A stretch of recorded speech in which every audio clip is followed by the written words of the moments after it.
Hello guys, in this video we talk about Marantz AV10 15.4-Channel AV Preamp processor review.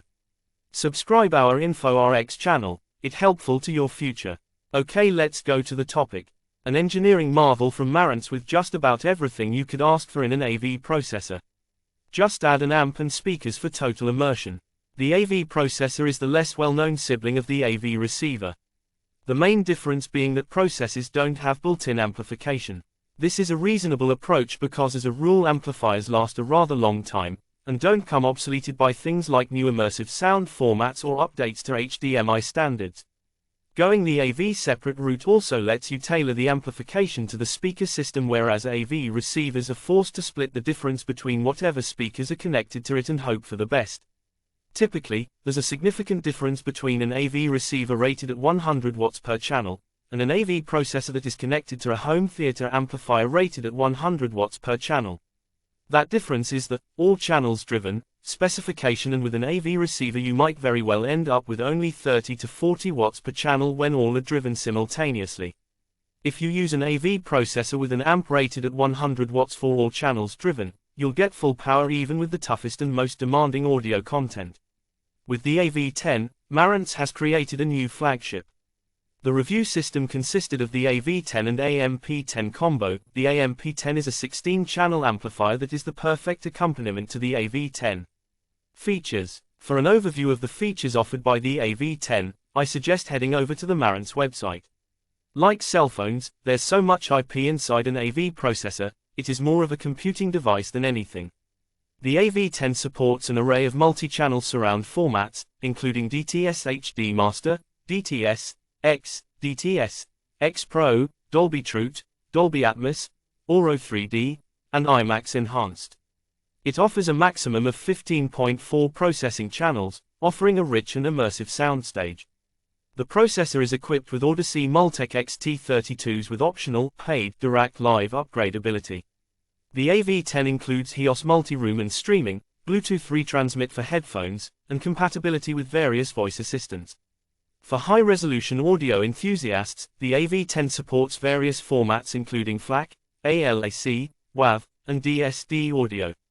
It also works as a room player, a function I used for practically all of my music listening.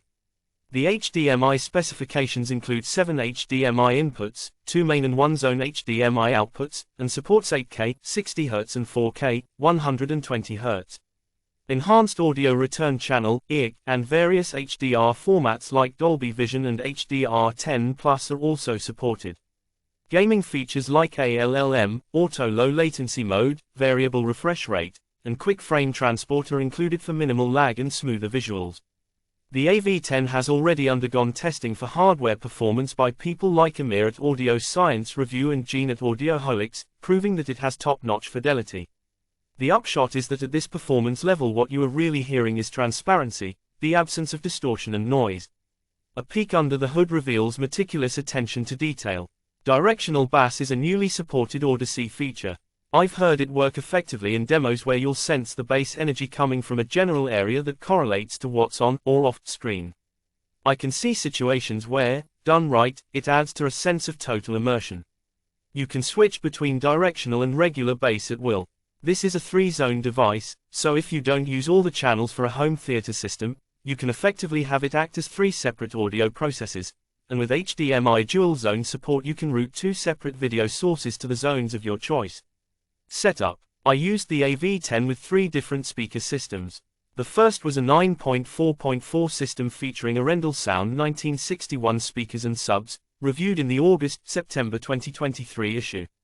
The intent being to, almost, max out the processor's channel count. The second system was a 5.4 Bowers & Wilkins speaker system.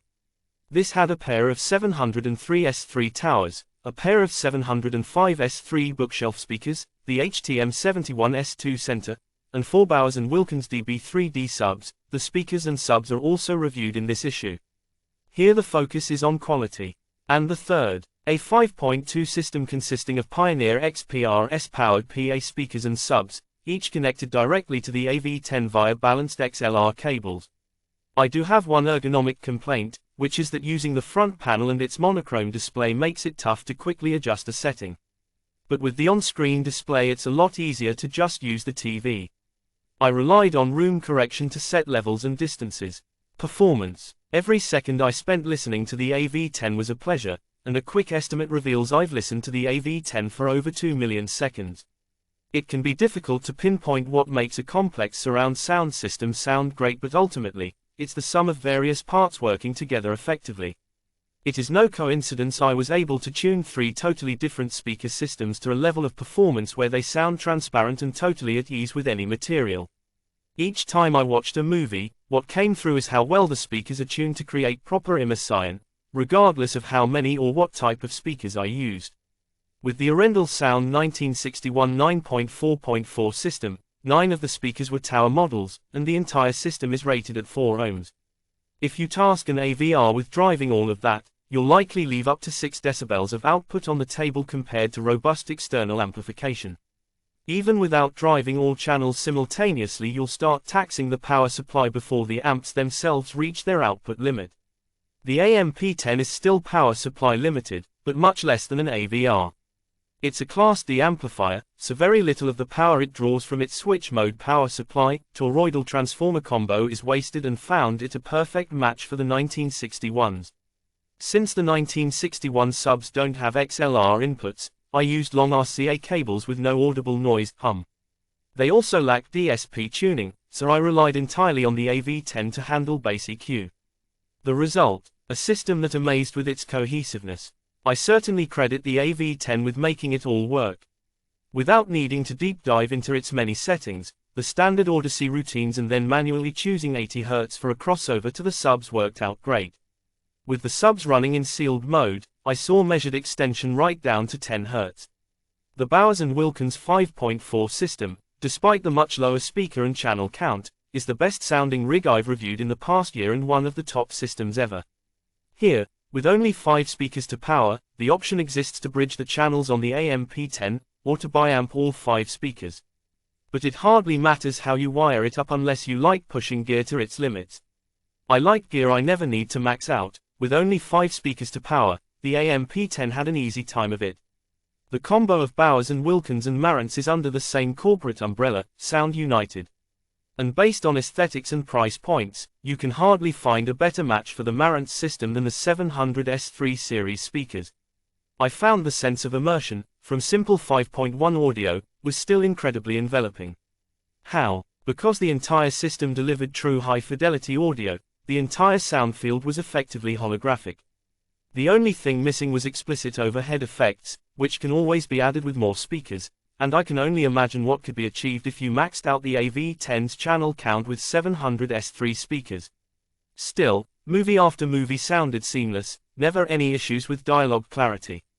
The 4dB 3D subs in the Bowers & Wilkins system were situated in the same spots that I put the Arendal Sound 1961 subwoofers, basically 2 up front and 2 behind the seating area.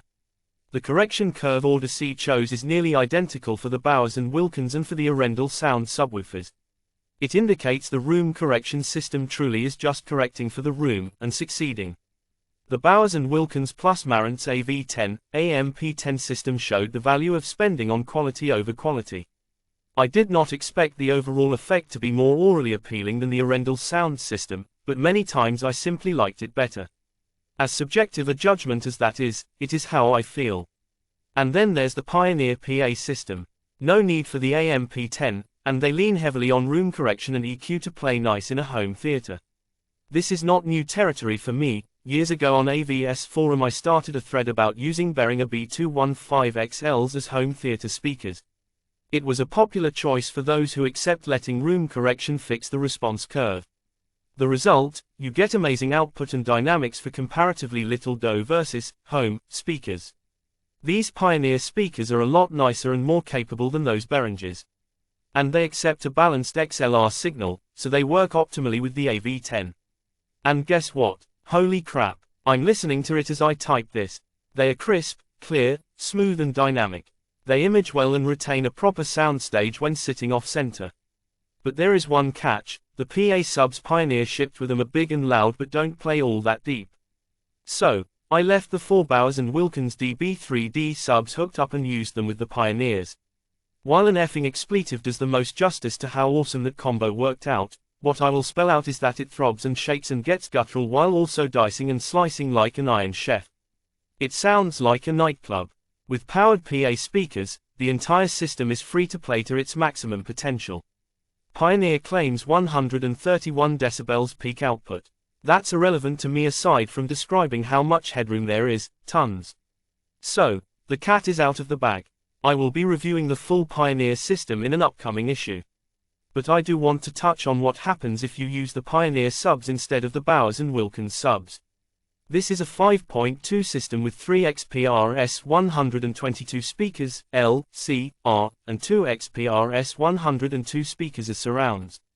The subs are the XPRS 1152S, a 15-inch ported sub designed for live music PA duty, so its spec only goes down to 45 Hz, -6 decibels, but promises up to 129 decibels SPL output to roughly match the speakers. What happens if you let the AV10 tune the Pioneer subsystem? I let Odyssey have a go at it. You get nicely tuned sound, with proper EQ and very powerful bass. But not bloated at all, the sub's sound is totally transformed. They play flat, right down to 45 Hz as the specs state. At which point the sub literally cuts everything off.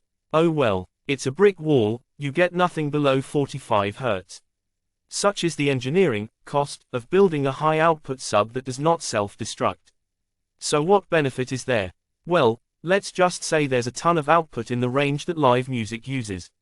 Get it? Live music, just like what these speakers were designed to play. 45 Hz extension is no good for home theater, but dang, I can get into a ton of trouble playing hip-hop and reggae dub classics through this rig. It slams, whether it's Black Uhuru's Dub Experience or Mobb Deep's The Infamous. For something more modern in production, yet classic in sound, a thorough and deep listening to Metallic Spheres in Color by the Orb and David Gilmour was as trippy and absorbing and interesting as with any other speaker system I have tried. It just emphasizes different qualities versus the other speakers. It's more direct and able to cleanly achieve output levels the other speaker systems could not touch. Also, the Pioneer subs make nice stands for the speakers. So, the AV10 contain even an unruly active PA speaker system, making it into a credible system for music, or blending them with home theater subs. And it can make top-tier speakers strut their stuff, so much so it can coax a 5.1-channel Bowers & Wilkins system into outperforming the already great Arendal Sound 9.4.4 1961 system. This ability to sort through the issues and deliver the best each system has to offer is a sign of a great processor, one that has a good chance of properly handling whatever an owner might throw at it. If the purpose of a performance section is to find limitations and describe them, I'd be stuck complaining that the remote control. Nice as it is that the faceplate is a piece of metal, it still uses IR instead of Bluetooth, and has tiny buttons that are hard to read. Do you see where I am going with this? The AV10 is beyond what I need, but also is everything I desire in an AV processor. Sure, I know there's Trinov and Storm Audio out there, promising even more channels and even more sophisticated room correction. But that's the thing, with the AV10 I'm already done with overkill. I don't see jumping from a 4-figure MSRP into the world of 5-figure price tag processors gaining me anything. I'd rather put the money into speakers and subs because the AV10 is already an endgame AV processor. And finally, one word says it all: superlative. The AV10 is a dream machine. That's the main thing you need to know. And unless you are doing a billionaire-level home theater, it can probably handle whatever it is you need it to do, just like how for me, it handled 3 dramatically different speaker systems and made each of them into a compelling, cohesive listening experience. It proved its capability and adaptability in real life. If you are willing and able to invest in separate amplification, the AV10 is at once incredibly powerful yet surprisingly accessible. It is a consumer product, but one with professional capability that can take your home theater or living room system to new heights of audio fidelity and AV content playback. Thanks for watching this video. For more information, touch with us.